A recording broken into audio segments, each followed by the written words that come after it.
Is your Windows 11 screen so zoomed in that you can barely see what's going on? Don't worry, we've got you covered with a super simple fix that will bring your display back to normal. First, we need to access the Windows settings. The quickest way is to right-click on your desktop and select Display Settings. Alternatively, you can press the Windows key and the I key together to open Settings, then click on System in the left-hand menu.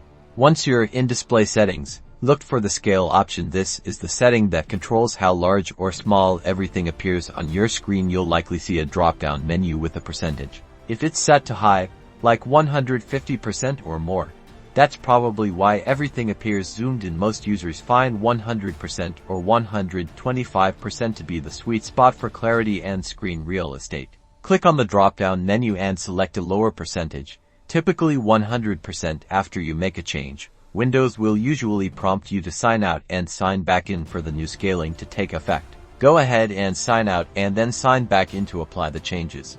If adjusting the scale doesn't completely solve your issue, or if text looks blurry, it's a good idea to update your graphics drivers. To do this, right-click on the Start button and select Device Manager. Expand the Display Adapters category to see your graphics card. Right-click on your graphics card and select Update Driver, then choose Search automatically for drivers. Windows will try to find the latest drivers for your hardware. If Windows can't find an update, you might need to visit your graphics card manufacturer's website directly, like NVIDIA, AMD, or Intel, and download the latest drivers from there. And there you have it. With these simple adjustments, your Windows 11 display should be back to its intended size and clarity, giving you plenty of space to work and play.